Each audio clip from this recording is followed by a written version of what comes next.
Hey everyone, welcome back to WatchWined. Today I'm sharing an unforgettable experience from my recent trip to WatchTime New York. It took place about 2 weeks ago. I'm a little bit late, so thanks for being patient with me. For this trip, I made sure to bring two special pieces. One, the Chronoswiss Resec Helium, only 100 pieces made, and two, the Patek Philippe Gondolo 5014G. These watches were perfect companions for a weekend of horological excitement and set the tone for what was to come. Before the event even started, I couldn't resist but to visit the Chopard boutique. We arrived one day early in New York City and I was eager to make a stop. That's been on my wish list for a while now. The Chopard boutique on 5th Avenue is a must visit. So living in Seattle, we don't have a Chopard store. And this was my chance to see the Alpine Eagle in 36 and 41 millimeter in person versus renders that they have on their website. From the moment we stepped in, we were met with warm greeting from the staff, which made the experience even more special. They had both versions of the Alpine Eagle with blue dial in stock, 36 and 41 millimeter. It was just my lucky day. So trying him on was a revelation. Both models were stunning, but ultimately the 36 millimeter won my heart.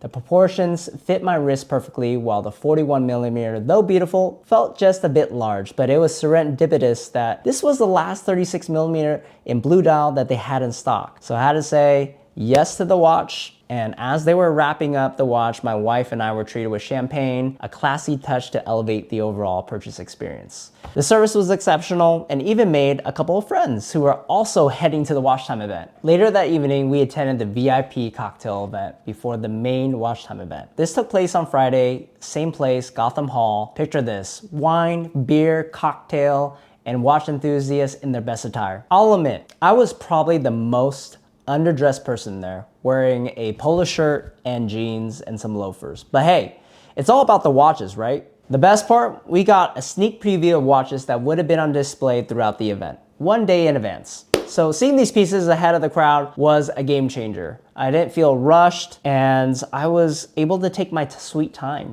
staring at each pieces, visit every single booth. So if you're planning to attend, I highly recommend getting an early access pass. It saves you so much time and lets you take in the watches without the rush of enthusiasts. As mentioned before, the WatchTime event was held in the stunning Gotham Hall, an ideal venue for an occasion of this caliber. With its soaring ceilings and historic architecture, it provided the perfect setting to appreciate the artistry of luxury timepieces. Attendees were also treated with complimentary wine and whiskey tasting the day of, adding a fine touch to the overall experience and making it truly memorable. I discovered a few new brands myself that really caught my eye, like Perle, I've never heard of them before, Zeitwinkel, and Cyrus. And of course, their familiar faces, such as Chronoswiss, Gerard Charles, Bremont, Breguet, and H. Moser, just to name a few. The lineup was impressive. The watches that stood out the most to me included the Chronoswiss Delphis Dracula. It is a 42 millimeter limited edition to 50 pieces.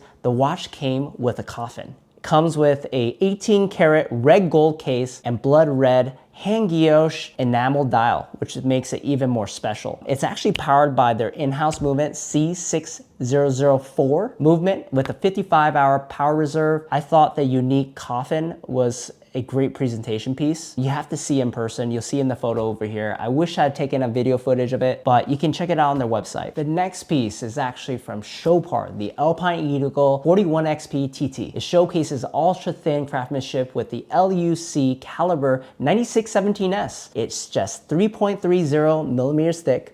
It just contours your wrist perfectly with the integrated bracelet, similar to the Alpine Eagle 36 that I have on my wrist. Made entirely of grade 5 titanium. From its 41 millimeter case to the integrated bracelet, it's both lightweight and highly durable. What I love about this watch is the skeleton dial. I love seeing the inner working of it at a quick glance. The third piece that caught my eye was from Gerard Charles, the Maestro 8.0 GC Sport Squalette. That piece is a stunner. It merges Mr. Genta's classic case with Octavio Garcia's open work design. It offers elegance, performance, and not to mention the practicality of the watch. Super light, it's on a rubber strap, interchangeable, and the best part is you can play sports with it. It was actually originally made, I believe, for tennis.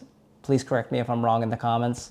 but the screw down crown is actually on the opposite side. So if you're right-handed, you'll wear your watch on your left. The actual screw down crown is on the left, as you can see in the video. Last but not least, the Parmigiani Tonda PF Micro-Rotor. It blends a minimalist elegance with 40mm steel case with a platinum bezel on it with a golden sienna dial. It's powered with an ultra thin caliber of PF 703. It's a 48-hour power reserve and it emits date for a refined, clean design. I love the cleanliness of it, and it's something I would wear on a day-to-day and go under the radar. Just note, those are my personal favorites that really caught my eye. There's many more on my list, but I can't go through all of them. A personal highlight was my meeting with Chronoswiss sales rep, Beat Weinmann, in person. I even managed to interview him at the event. I'll place a link below in the description on my channel for that exclusive chat. As if 2 days of back-to-back watch gazing weren't enough, the WindUp Fair was actually happening at the same time. So we decided to drop by on our last day for about 1 hour. It was amazing to see some of the micro brands I admire up close, like for example, Venezianico, Cool Kyoto, and met some new friends at Le Bond and Beaufort Watches. There's nothing quite like seeing the detail of craftsmanship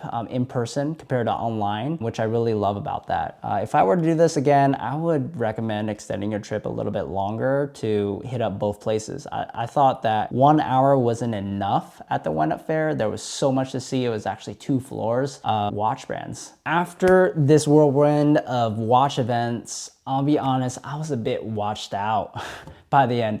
But I'd do it all again in a heartbeat. If you're planning to attend Watch Time or WindUp, I can't stress enough, book a longer darn trip. Especially for myself, I'm coming from Seattle. That's about a 6.5-hour flight. I was slightly jet lagged on day 1, but you know, if I were to do it all over again, I would add extra days to acclimate to the time zone so you're mentally prepared for all the watches that you're about to see in person. And enjoy the city. At the end of the day, you can actually fully appreciate the watches without feeling rushed like I did. You know, me hitting up WindUp Fair for an hour, it was not enough. I just need an extra day. Thanks for coming along with me on this journey through Watch Time New York. I love to hear your thoughts, so drop a comment below. Don't forget to like, subscribe, and hit that notification bell for more watch content. Until next time, keep it real.